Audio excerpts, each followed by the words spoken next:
Hello everyone. सो हम पढ़े थे वाइल्ड लाइफ प्रोटेक्शन एक्ट। इसका स्टार्ट करना था चैप्टर नंबर 3 से, जो है हंटिंग ऑफ वाइल्ड एनिमल्स। तो किसी भी तरीके के जो वाइल्ड एनिमल है उनका शिकार बंद है, मतलब ये वर्जित है, प्रोहिबिटेड है, कैसा बोल सकते हैं हम।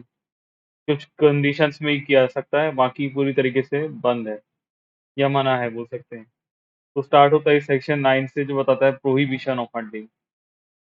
तो नो पर्सन शैल हंट, यहाँ पे देखिए नो पर्सन लिखा हुआ है, शैल लिखा हुआ है, मतलब कर ही नहीं सकता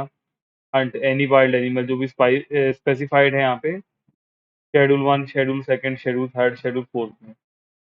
accept as provided under section 11 and section 12, जैसा कि प्रोवाइड हुआ है सेक्शन 11 सेक्शन 12 में। उसके अलावा किसी भी तरीके से हंटिंग वगैरह नहीं कर सकते। अब इसमें सेक्शन 10 है, ओमिटेड है। सेक्शन 11 बताता है hunting of wild animals to be prohibited in certain cases. तो उसमें लिखा हुआ है सबसे पहले क्लॉज 1 में कि nothing no sorry not standing anything contain in any other law for the timing force. फर्क नहीं पड़ता किसी अदर लॉ में क्या लिखा हुआ है टाइमिंग फोर्स में। जो प्रोविजंस हैं,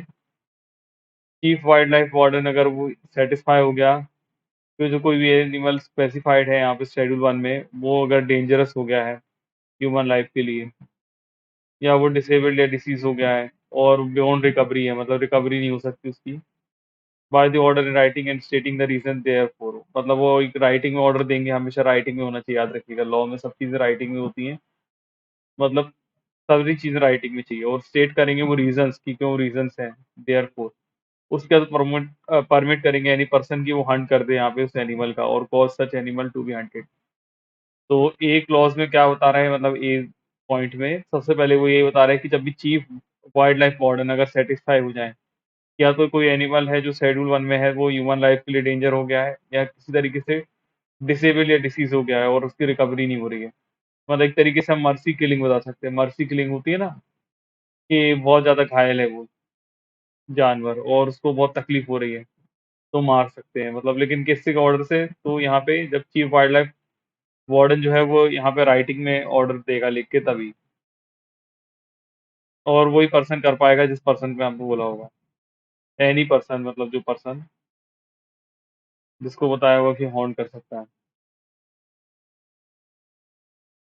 फिर प्रोवाइडेड डेट में लिखा हुआ है नो वाइल्ड एनिमल, कोई भी वाइल्ड एनिमल यहाँ पे ऑर्डर नहीं किया जाएगा कि किल कर दिया जाए, मतलब ऐसे कोई भी ऑर्डर नहीं दिया जाएगा किसी वाइल्ड एनिमल के खिलाफ कि उसको मार दिया जाए, जब तक चीफ वाइल्ड लाइफ वार्डन जो है वो सेटिस्फाई नहीं हो जाता कि एनिमल जो है वो ना ही कैप्चर हो सकता है, ना ही ट्रैंकुलाइज हो सकता है, ना ही ट्रांसलोकेटेड, मतलब एक जगह से दूसरी जगह नहीं भेजा सकता, ना ही पकड़ के रखा जा सकता है, ना ही ट्रांसपोलाइज्ड हो सकता है। इसका मीनिंग आप देख लीजिएगा, मतलब वही है कि मतलब इस तरीके से उसको बचा के नहीं रख सकते, मारना ही पड़ेगा। प्रोवाइडेड फर्दर में लिखा हुआ है कि no such captured animal shall be kept in captivity unless the chief wildlife warden is satisfied that animal cannot be rehabilitated in the wild and the reasons the same in recording in writing। तो कोई भी जो है animal को capture किया गया है उसको यहाँ पे कैप्टिविटी में नहीं रख सकते जब तक कि चीफ वाइल्ड लाइफ वार्डन जो है वो सेटिस्फाई नहीं होता, इसको रिहेबिलिटेट नहीं कर सकते।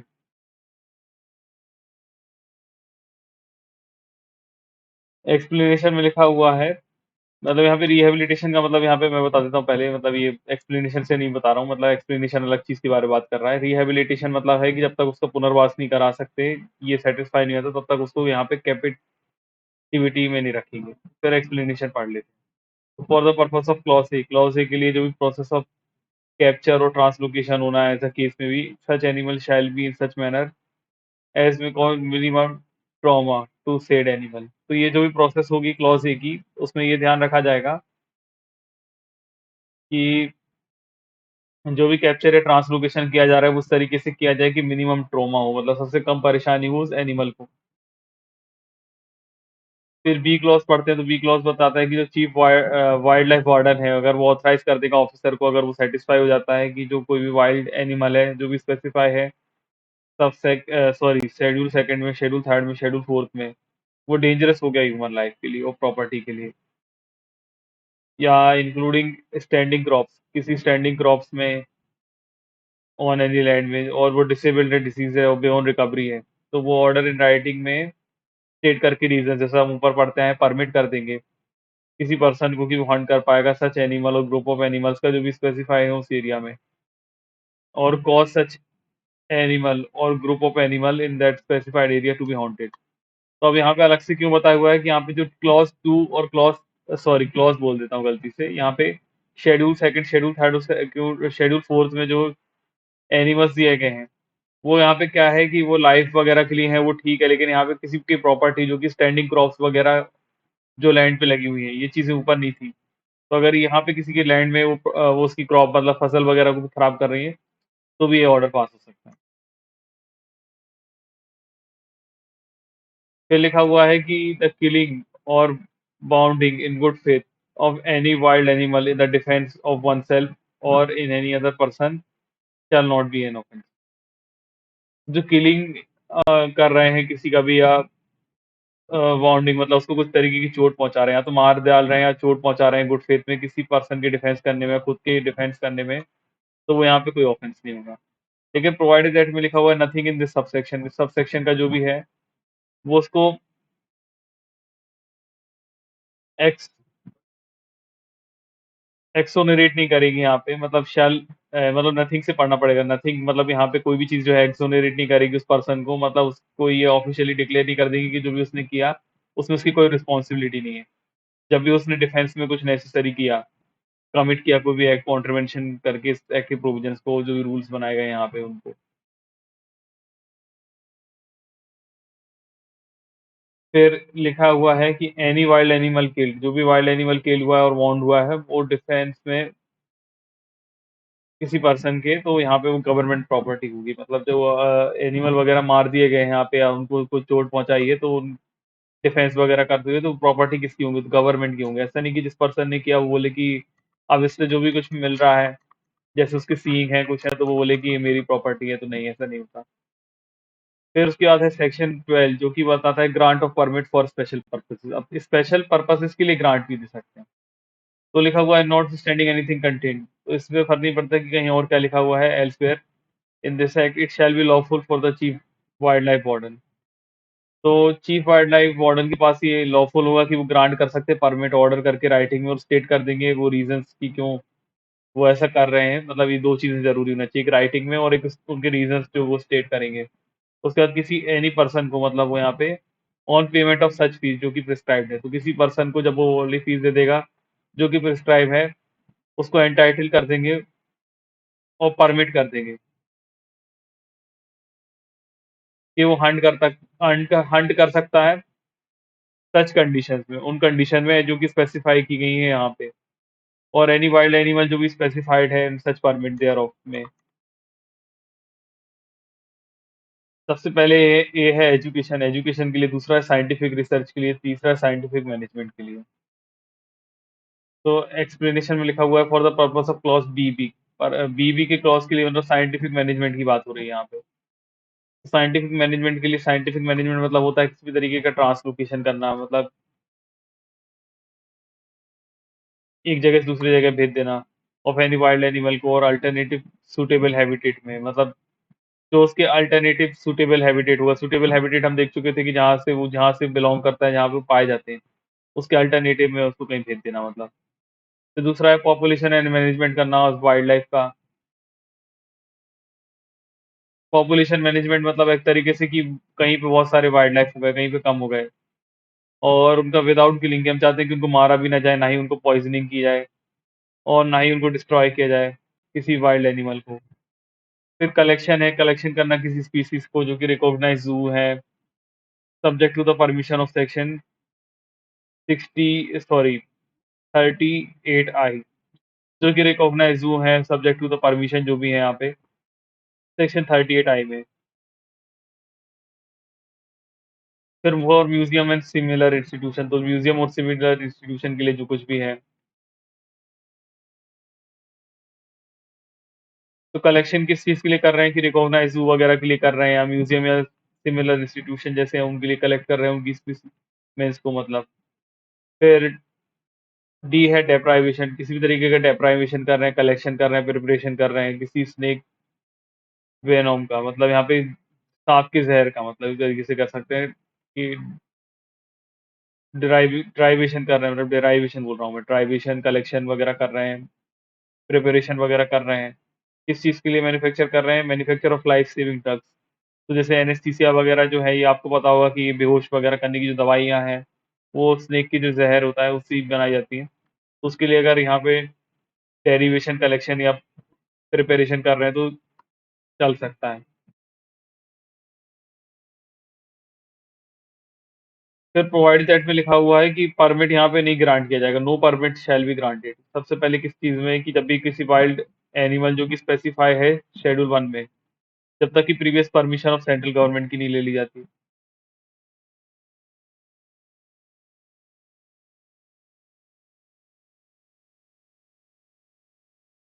फिर वी में है कि in respect of any other wild animal, और अगर किसी अदर वाइल्ड एनिमल की बात कर रहे हैं तो जब तक previous permission of state government नहीं ले लेते हैं। तो यहाँ पे कैसा है कि ए वाला क्लॉज में किसकी परमिशन लेना थी, कि अगर वो शेड्यूल 1 में एनिमल है तो शेड्यूल 1 में किसकी लगेगी, प्रीवियस परमिशन सेंट्रल गवर्नमेंट की। आ सकता है, इसको याद रखिएगा, एमसीक्यू में ऐसे क्वेश्चन पूछ सकते हैं कि शेड्यूल 1 में जो वाइल्ड एनिमल स्पेसिफाइड है उसके लिए किसकी परमिशन लेना पड़ेगी, सेंट्रल गवर्नमेंट की। और अगर कोई अदर एनिमल है तो प्रीवियस परमिशन मतलब किसकी लेना पड़ेगी यहाँ पे, स्टेट गवर्नमेंट की, जो शेड्यूल 1 को छोड़ के है, मतलब ऐसा समझा जाएगा।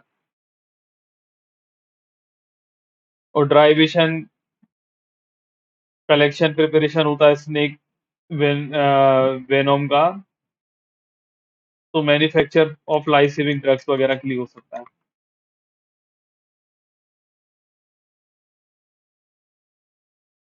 फिर इसके बाद के सेक्शंस जो है वो ओमिटेड है, सेक्शन 13, 14, 15, 16, 17।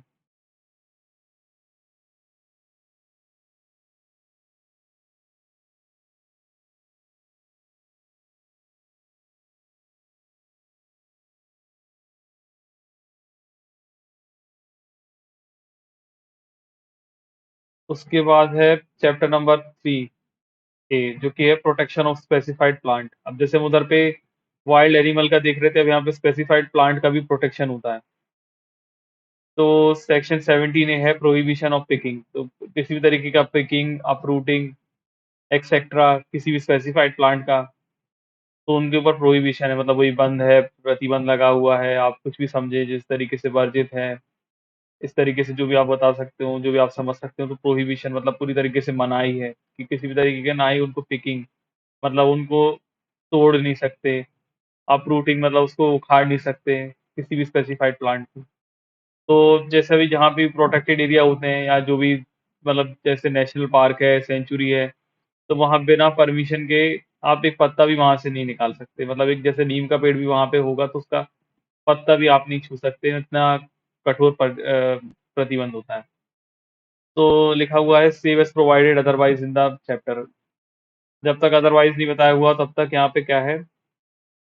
नो पर्सन शेल, कोई भी पर्सन ना ही यहाँ पे बिल्कुल ही पिक कर सकता है, ना ही अप्रूव कर सकता है, ना ही डैमेज, ना ही डिस्ट्रॉय कर सकता है, ना ही एक्वायर करेगा, ना ही कलेक्ट करेगा किसी स्पेसिफाइड प्लांट को, किसी भी फॉरेस्ट लैंड और किसी जो भी एरिया स्पेसिफाई किया गया है नोटिफिकेशन इशू करके सेंट्रल गवर्नमेंट ने उस पे, ना ही प्रोसेस कर पाएगा, ना ही सेल कर पाएगा, ना ही ऑफर फॉर सेल कर पाएगा, ना ही ट्रांसफर कर पाएगा किसी भी तरीके से। मतलब ना ही रख पाएगा, ना ही बेच पाएगा, ना ही किसी को बेचने के लिए ऑफर करेगा, ना ही किसी तरीके से ट्रांसफर करेगा से गिफ्ट वगैरह के थ्रू या अदरवाइज, ना ही ट्रांसपोर्ट वगैरह करेगा, मतलब एक जगह से दूसरी जगह भेजेगा किसी भी स्पेसिफाइड प्लांट को, वेदर अलाइव और डेड। मतलब इससे फर्क नहीं पड़ता कि प्लांट डेड है अलाइव है, इसमें डेड और अलाइव का कॉन्सेप्ट यहाँ पे इसलिए समझिए कि पिक्चर प्लांट भी तो होते हैं। तो पिक्चर प्लांट कैसा होता है कि लिविंग प्लांट, हम वैसे जनरली हर प्लांट को लिविंग कंसीडर करते हैं, फिर भी आप समझिए तो यहाँ पे डेड और अलाइव इससे फर्क नहीं पड़ेगा। और पार्ट ऑफ डेरिवेटिव जो भी है उसके, मतलब डेरिवेटिव देयर ऑफ जो भी है उसके। फिर लिखा हुआ है provided nothing in this section shall prevent any member of schedule tribe. तो ये जो भी है यहाँ पे किसी भी तरीके से शेड्यूल ट्राइब को प्रिवेंट नहीं करेगा यहाँ पे, जो भी वहाँ पे रहते हैं, subject to the provisions of chapter 4 होगा। लेकिन तो मतलब यहाँ पे किसी जो भी चीजें लिखी हुई है वो किसी शेड्यूल ट्राइब के मेंबर को नहीं रोकती है, लेकिन उनके प्रोविजंस चैप्टर 4 के लगेंगे, और वो यहाँ पे पिक कर सकते हैं, कलेक्ट कर सकते हैं, प्रोसेस कर सकते हैं उस डिस्ट्रिक्ट में जहाँ वो रिसाइड करते हैं। स्पेसिफाइड प्लांट को और उसके पार्ट ऑफ डेरिवेटिव को बोनाफाइड पर्सनल यूज के लिए। सिर्फ पर्सनल यूज अगर उनको बोनाफाइड मतलब जेन्युइन उनको पर्सनल यूज करना है तभी कर सकते हैं, नहीं तो उनके लिए भी बंद है, तब उनके लिए भी मना है। फिर सेक्शन 17 भी है grant of permit for special purposes. तो यहाँ पे चीफ वाइल्ड लाइफ वार्डन है, वो यहाँ पे प्रीवियस परमिशन लेके स्टेट गवर्नमेंट से ग्रांट कर सकते हैं किसी परमिशन को, मतलब सॉरी किसी भी पर्सन को परमिट कर सकते हैं कि वो पिक कर सकता है, अप्रूव कर सकता है, एक्वायर कर सकता है, कलेक्ट कर सकता है फ्रॉम फॉरेस्ट लैंड, मतलब किसी फॉरेस्ट लैंड से स्पेसिफाइड जो भी है, स्पेसिफाइड एरिया स्पेसिफाइड है सेक्शन 17A में, और ट्रांसपोर्ट कर सकता है सब्जेक्ट टू द कंडीशन, जो भी कंडीशन है जो भी उनको स्पेसिफाइड लगता है यहाँ पे। किस पर्पस के लिए? तो एजुकेशन के लिए, यहाँ पे साइंटिफिक रिसर्च के लिए, कलेक्शन प्रिजर्वेशन करने के लिए, डिस्प्ले करने के लिए, हर्बेरियम और एनी स्पेसिफाइड इंस्टीट्यूशन को। तो सबसे पहले एजुकेशन के लिए दे सकते हैं, साइंटिफिक रिसर्च करने के लिए दे सकते हैं, कलेक्शन प्रिजर्वेशन करना है उसको, या फिर डिस्प्ले करना है हर्बेरियम को, मतलब उस हर्ब वगैरह की तरह उसको यहाँ पे मतलब शो करना है किसी साइंटिफिक इंस्टीट्यूशन में, या प्रोपोगेशन करना उस पर्सन को, और जो भी इंस्टीट्यूट अप्रूव किया गया है सेंट्रल गवर्नमेंट के द्वारा इस रिगार्ड में, मतलब वहां पे इसको प्रोपोगेट करना है। तो मतलब ये कोई प्रोपोगेट करना चाहता है कोई पर्सन या कोई इंस्टीट्यूट जो कि अप्रूव्ड है सेंट्रल गवर्नमेंट के द्वारा इस रिगार्ड में। अब यहाँ पे सेक्शन 17C है कि cultivation of specified plant without licence prohibited. अब क्या है कि जैसे उस पर्सन सॉरी क्या बोल रहा हूँ मैं, जैसे वो प्लांट वहां से तोड़ना, अप्रूव करना, पिकिंग करना, सब चीजें वहां से बिल्कुल मना थी। तो अब कोई बोलेगा कि हाँ मैं उस एरिया में जाके वहां पे उन चीजों को नहीं तोड़ रहा हूँ, लेकिन मैं खुद कल्टीवेट कर सकता हूँ, मतलब खुद उस प्लांट को उगा सकता हूँ। तो उगाना भी पूरी तरीके से मना है जब तक लाइसेंस नहीं ले लेते। तो cultivation of specified plants without licence ये भी प्रोहिबिटेड है। तो नो पर्सन शैल कल्टीवेट, तो कोई पर्सन यहाँ पे कल्टीवेट नहीं करेगा स्पेसिफाइड प्लांट को जब तक वो लाइसेंस नहीं ले ले अकॉर्डिंग विद ग्रांट,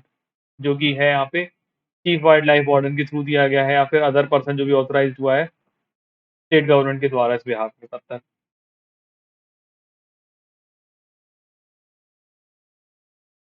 जब तक मतलब यहाँ पे क्या है कि वो यहाँ पे क्या नहीं ले लेता, लाइसेंस नहीं ले लेता चीफ वाइल्ड लाइफ वार्डन से, और जो अदर पर्सन ऑथराइज किया होगा स्टेट गवर्नमेंट ने इस बिहाफ में। लेकिन अब इसमें लिखा हुआ nothing provided nothing in this section, इस सेक्शन में जो भी है वो यहाँ प्रिवेंट नहीं करेगा पर्सन को जो immediately before commencement of wildlife protection amendment जो आया था 1991 का, उसके पहले से कल्टीवेट कर रहा है स्पेसिफाइड प्लांट को, जो कि कैरी कर रहा है, कैरिंग ऑन कर रहा है cultivation period of 6 month from such commencement. तो जब भी ये एक्ट आया उसके पहले से अगर कोई आदमी कुछ कर रहा था यहाँ पे, उसका कल्टीवेशन यहाँ पे जो ये प्लांट्स हैं अमेंडमेंट होने के पहले, मतलब जब अमेंडमेंट होने के पहले जो 6 महीने तक कर सकता है, मतलब जब भी अमेंडमेंट आया था उसके पहले से अगर वो कल्टीवेट कर रहा था जो स्पेसिफाइड प्लांट है, तो कल्टीवेट कर सकता है 6 मंथ तक, जब तक ये एक्ट आ रहा है। एक्ट आने की मतलब एक्ट का अमेंडमेंट आने के 6 मंथ तक कर सकता है। और where he has made an application, जब भी उसने एप्लीकेशन की है तब तक कर सकता है, जब तक उसको लाइसेंस ग्रांट नहीं कर दिया जाता, या लाइसेंस जब तक उसको लाइसेंस दे नहीं आता, या जब तक उसको इन्फॉर्म नहीं कर दिया जाता राइटिंग में कि उसको लाइसेंस नहीं दिया जा सकता। मतलब अगर लाइसेंस के लिए अप्लाई किया है, जब तक लाइसेंस के बारे में पता नहीं चल जाता है कि लाइसेंस मिला है या नहीं मिला है, तब तक वो कल्टीवेट कर सकता है।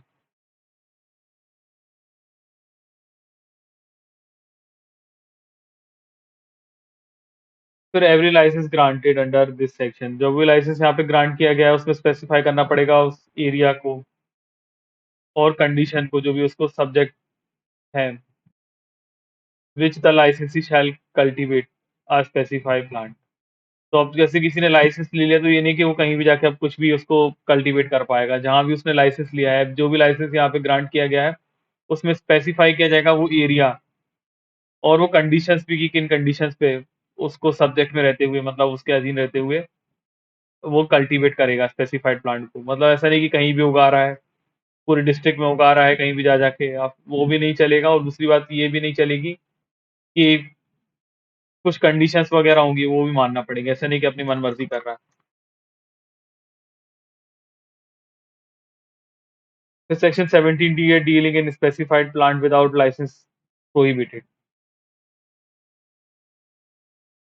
तो कोई भी पर्सन जो है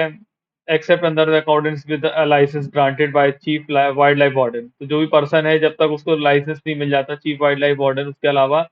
यहाँ पे और कोई भी अदर ऑफिसर जो भी स्पेसिफाइड होगा स्टेट गवर्नमेंट के द्वारा इस बिहाफ में,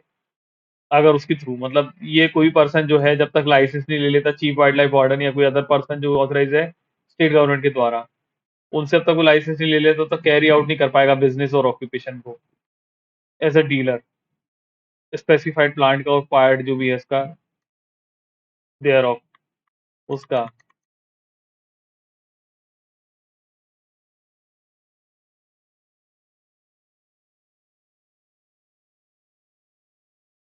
फिर प्रोवाइड दैट में लिखा हुआ nothing in this section shall prevent a person. तो कोई भी जो है इसमें यहाँ प्रिवेंट नहीं करेगा किसी पर्सन को जो इमीडिएटली बिफोर कमेंसमेंट, अब जब भी इमीडिएटली जब वो बिफोर कमेंसमेंट ऑफ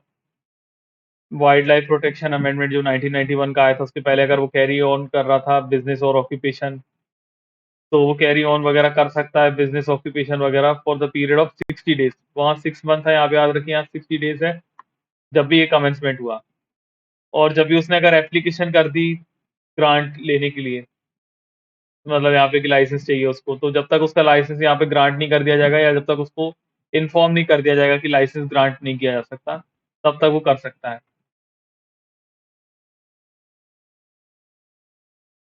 एक मिनट। तो डीलिंग वगैरह करने के लिए पढ़ रहे हैं हम, डीलिंग जब भी करेगा कोई भी विदाउट लाइसेंस तो भी प्रोहिबिटेड है, मतलब उससे रिलेटेड कुछ भी लेन देन। फिर जो भी लाइसेंस यहाँ पे ग्रांट किया जाएगा वो स्पेसिफाई करेगा कि किस प्रेमाइसिस में होगा, यहाँ पे specify the premises in which the condition if subject to which licence पे कैरी ऑन बिजनेस, क्यों जो भी लाइसेंस वगैरह यहाँ पे कैरी ऑन करेगी बिजनेस को।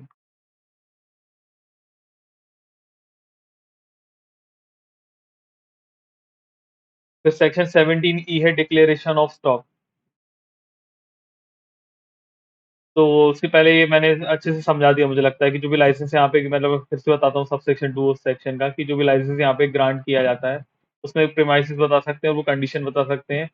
जिसके सब्जेक्ट में रहते हुए लाइसेंस दिया जाएगा कैरी ऑन करने के लिए बिजनेस। अब पढ़ लेते हैं फाइनली 17E, तो डिक्लेरेशन ऑफ स्टॉक। तो जो भी पर्सन यहाँ पे कल्टीवेट कर रहा है, डील कर रहा है स्पेसिफाइड प्लांट को और उसके पार्ट को या डेरिवेटिव जो भी है उसके, तो within 30 days from the date of commencement of wildlife protection amendment act. तो जब भी यहाँ पे ये चल रहा था पहले से, उसके 30 डेज जैसे ही यहाँ पे अमेंडमेंट आई उसके अंदर, मतलब जिस दिन वो अमेंडमेंट आया है उसके 30 डेज के अंदर उसको डिक्लेयर करना पड़ेगा चीफ वाइल्ड लाइफ वार्डन या फिर कोई भी अदर ऑथराइज ऑफिसर होगा स्टेट गवर्नमेंट का इस बिहाफ में, कि जो भी स्टॉक है उसके पास उस प्लांट का या उसके पार्ट का या उसके डेरिवेटिव का, और एज द केस में भी on the date of commencement, जब जो जब भी एक्ट आया उस कमेंसमेंट की डेट पे। अब जो प्रोविजन है sub section 3 to sub section 8 वो बहुत इंक्लूसिव होंगे सेक्शन 44, 45, 46, 47 में। तो फार एज में अप्लाई, जो भी अप्लाई होते हैं किसी एप्लीकेशन और लाइसेंस जो भी रेफर किया आता है सेक्शन 17C 17D में अप्लाई होता है किसी भी लाइसेंस और बिजनेस में या एनिमल आर्टिकल्स वगैरह में।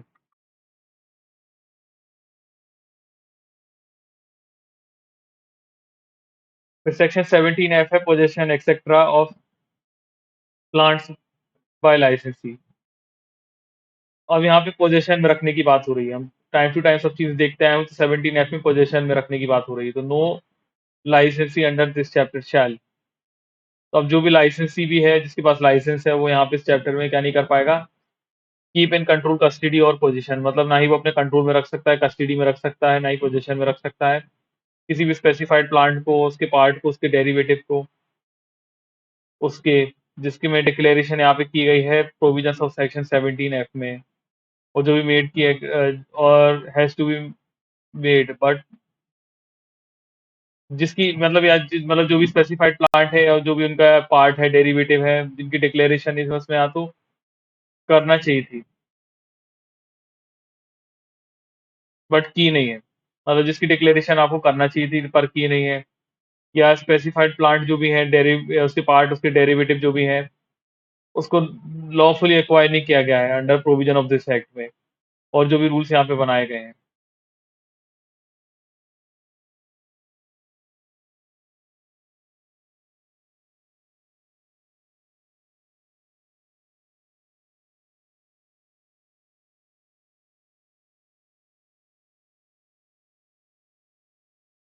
कस्टडी में, पोजेशन में, ट्रांसपोर्ट में, उसके स्पेसिफाइड प्लांट को, पार्ट को, मतलब ना ही वो एक्वायर कर पाएगा, ना ही यहाँ पे रिसीव कर पाएगा, ना ही अपने कस्टडी पोजेशन वगैरह में रख पाएगा, ना ही बेच पाएगा, ना ही सेल और ट्रांसपोर्ट वगैरह कर पाएगा किसी भी स्पेसिफाइड प्लांट को, जो भी पार्ट देयर ऑफ वगैरह उसके हैं, जब तक वो in accordance with the condition subject to which licence has been granted, मतलब उस जब तक वो उन कंडीशंस वगैरह के अकॉर्डिंग नहीं काम करता जिन पे लाइसेंस को ग्रांट किया गया था, और जो रूल्स यहाँ पे बनाए गए हैं इस एक्ट में।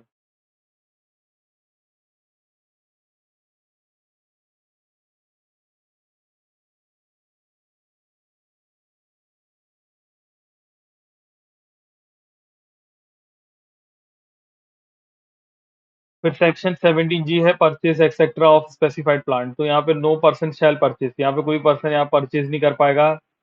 रिसीव नहीं कर पाएगा, ना ही एक्वायर कर पाएगा स्पेसिफाइड प्लांट को और पार्ट ऑफ डेरिवेटिव को otherwise than from a licence dealer. तो यहाँ पे जो कुछ भी परचेज वगैरह भी करना है, किसी भी तरीके का एक्वायर करना है, रिसीव करना है प्लांट और उसके पार्ट या उसके डेरिवेटिव को, तो कब कर सकते हैं, केवल लाइसेंस डीलर से ही लेना पड़ेगा, केवल लाइसेंस डीलर से ही ले सकते हैं।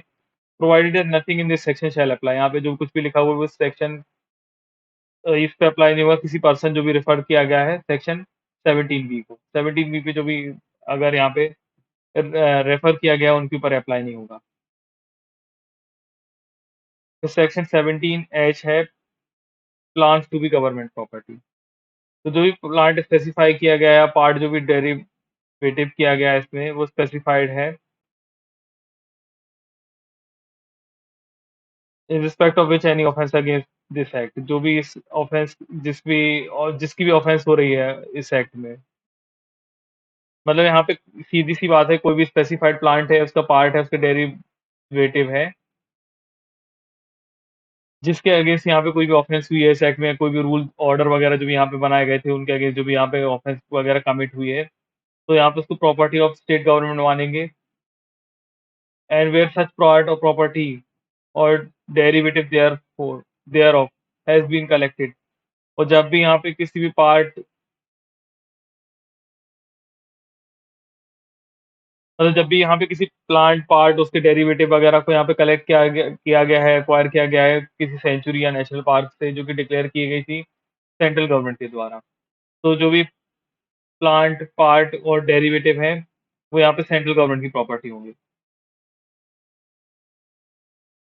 तो मतलब कोई भी यहाँ पे जो भी चीज़ यहाँ पे कर रहे हैं, अगर वो कुछ भी किया किसी भी ऑफेंस वगैरह को, तो जो प्लांट वगैरह है वो प्रॉपर्टी स्टेट गवर्नमेंट की होगी। लेकिन अगर किसी सेंचुरी या नेशनल पार्क से कर रहे हैं, तो फिर क्या होगा कि यहाँ पे प्रॉपर्टी सेंट्रल गवर्नमेंट की हो जाएगी। सीधी सी बात है, अगर उसको नोटिफाई किसने किया था यहाँ पे,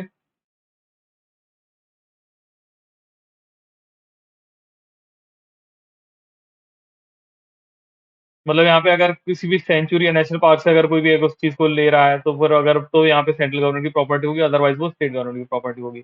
फिर जो भी प्रोविजन है सबसेक्शन 2 और सबसेक्शन 3 के सेक्शन 39 के, वो अप्लाई होंगे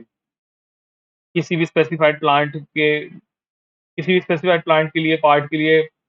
या डेरिवेटिव के लिए उसमें, जैसे कि होते हैं एज और they apply in relation to wild animal, किसी वाइल्ड एनिमल के लिए होते हैं या किसी आर्टिकल के लिए होते हैं, जो कि रेफर किया गया सबसेक्शन 1 ऑफ दैट सेक्शन। तो सबसेक्शन 1 ऑफ सेक्शन में जो भी बताया गया है उनके लिए जैसा होता है, वैसे यहाँ पे एप्लीकेबल होगा।